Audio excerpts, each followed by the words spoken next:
Tanah ni dapati di kampung Kepala Bendang, kampung ni jugalah, ya. Kalau orang buat labu sayung dia ambil situ je lah. Okey, tanah ni belum diproses lagi dia, masih ada batu apa lagi, dia proses. Kalau dulu proses dia, ya, tanah ni dijemur dah kan dulu. Jemur, lepas tu tumbuk dengan lesung kaki bagi dia hancur. Lepas tu ayak dengan ayak sepung kita ambil debu dia saja, debu tanah tu. Lepas tu kita ambil debu tanah tu, tahu air dengan debu tanah, kita bantulah macam ucan air tu. Lepas tu baru dapat macam ni, ketul je. Ya. Okay. Buat labu sayung ni ada 3 teknik, ya. Ada teknik tradisional, ada teknik drawing, ada teknik natural. Ya.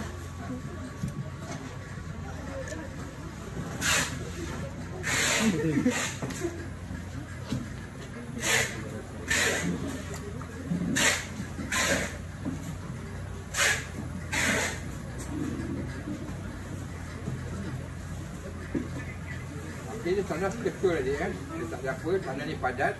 Okey, kita tebuk lubang dia.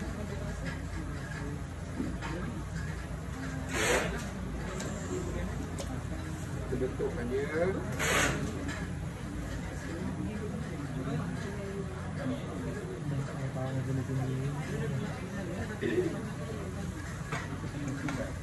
Tapi kita potong sikit.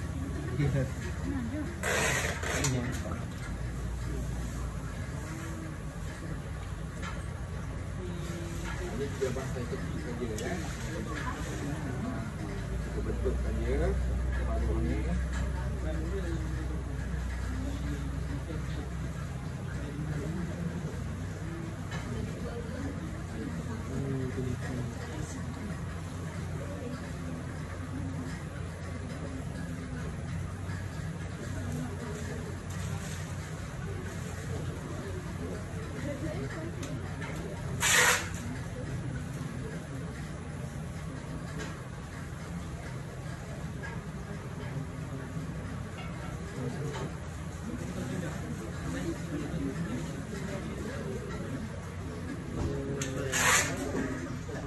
Siap begini.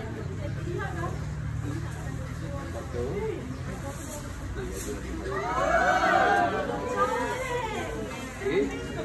Sudah jadi macam ni, besok baru kita tahu corak dia, ya. Kat sini kita tak boleh corak dia sebab masih lembut sangat lagi, ya. Okey. Selepas kita tahu corak dia, kita jemurkan 1 hari bagi dia kering. Dia akan kering macam ni. Okey. Kering macam ni baru kita bakar dia. Sekarang kita bakar dia pakai ada oven khas lah. Ya. Kalau generasi mula, cara pembakaran dia lain. Generasi kedua, lain cara pembakaran. Sekarang ni pun tak lain. Okey. Dari si mula, tradisional punya, kita salaikan dulu.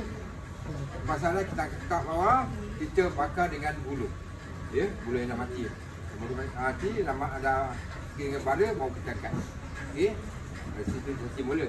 Generasi kedua, kita pakai kayu. Kita buat macam bentuk oven tu bentuk igloo lah. Ya, batu-batu macam bakar arang, bakar arang lah. Itu.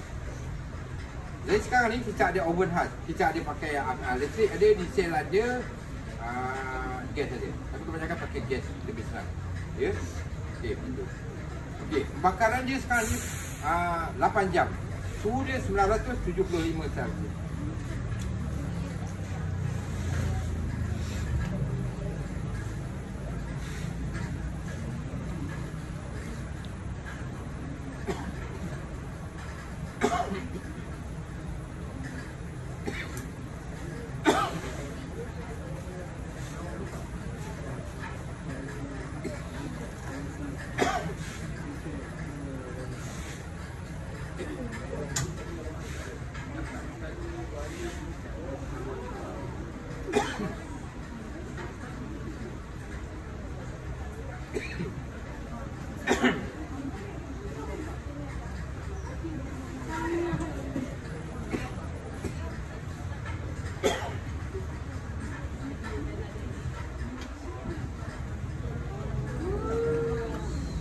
Siapa nak cuba, boleh cuba, ya.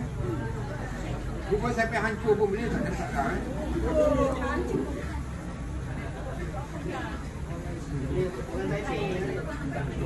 Taiping.